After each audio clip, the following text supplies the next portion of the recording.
आपके और मेरे पास कहने को एक हिंदू राष्ट्र नहीं। आगे चलो आगे। हम जैसे भाई उनके अधिकार हमसे ज्यादा हैं अल्पसंख्यक मोर्चा के नाम से। वर्तमान समय है अल्पसंख्यक की परिभाषा को आपको भी समझने का। वो कहीं से कहीं तक प्रदान किया हमने और थोड़ा घर पे काम वाम करके जाएंगे जब तक वहाँ 50% महिलाएं वोट डाल के अपनी सरकार चुन चुकी होती है। आपको पता है सत्ता क्यों जरूरी होती है? चीजें देखते हैं।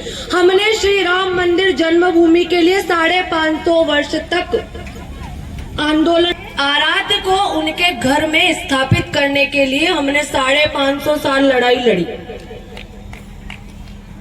और अभी भी सब मिल गया क्या? ज्ञान व्यापी काशी में जाएंगे तो हमारे आराधनाथ को उनका स्थान कब प्राप्त होगा? हमने काशी कॉरिडोर बना दिया, हम उसमें बड़े गर्व से घूमने जाते हैं, पर वो विश्वनाथ का यथा स्थान नहीं है। हमारे वंशज है, हम महाराणा प्रताप के वंशज हैं जिन्होंने अपनी मातृभूमि की आन बान और शान के लिए घास की रोटियां खाई और हम 5 किलो चावल और 2 किलो गेहूं और राशन कार्ड फ्री में बन जाएगा, इसके लिए सत्ता का तख्ता पलट करके अपने आप को राष्ट्रवादी कहते हैं। अब आप ये बताइए, कश्मीर में जब हिंदुओं को भगाया गया ना, ये चीज आप लोगों के लिए जानने का विषय है। कश्मीर की घटना ज्यादा पुरानी नहीं है, हमसे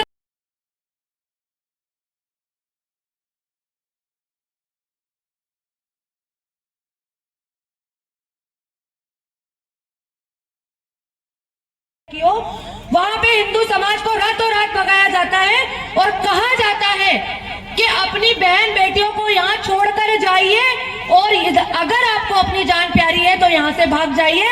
और हमारे भाइयों को मजबूरी वश अपनी बेटियों को, अपनी पत्नियों को वहां छोड़कर भागना पड़ा। और उनके साथ क्या हुआ यह द कश्मीर फाइल्स में आप लोग आसानी से देख सकते हैं।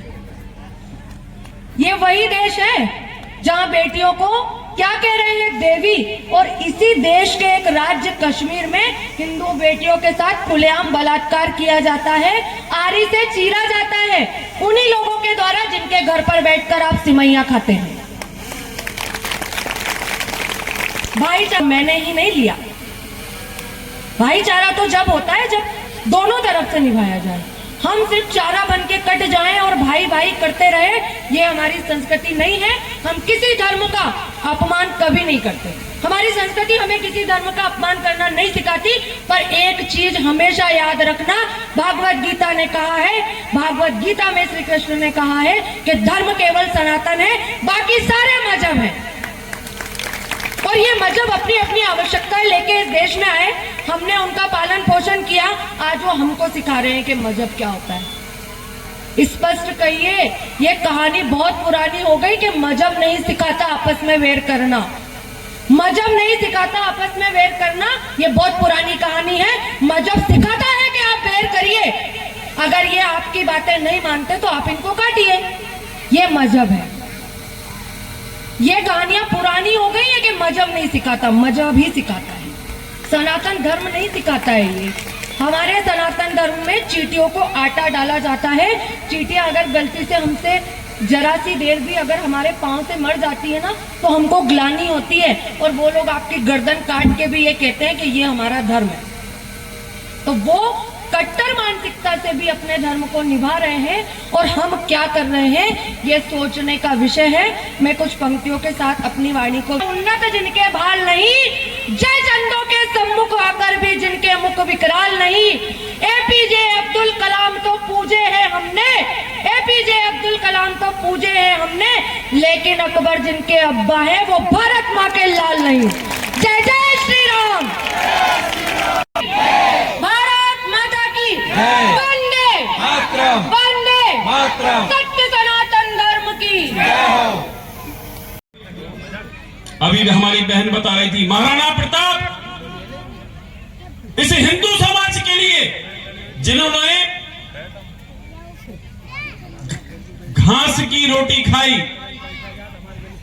कष्ट झेले, चाहते तो अकबर ने उनको आग्रह किया था कि आप मेरे साथ आ जाओ, सारी सुख सुविधा दूंगा।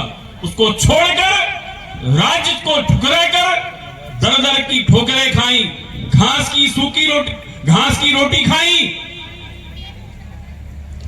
और मुगल शासकों से लड़ रहे थे।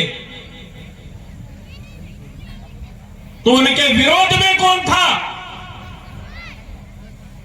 वह मान सिंह जो 3-3 घंटे भगवान शिव की पूजन करता था, जल अभिषेक करता था।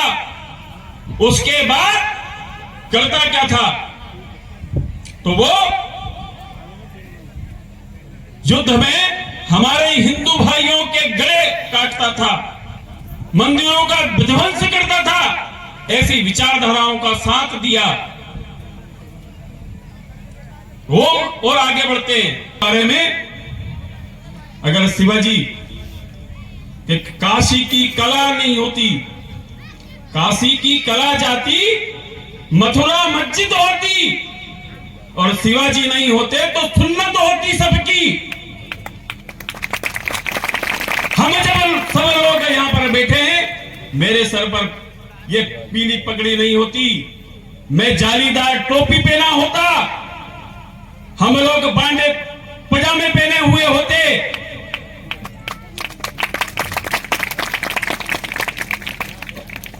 और हमारी बहनें हिजाब पहनी हुई होती, अगर शिवाजी संघर्ष नहीं करते। लेकिन जब शिवाजी संघर्ष कर रहे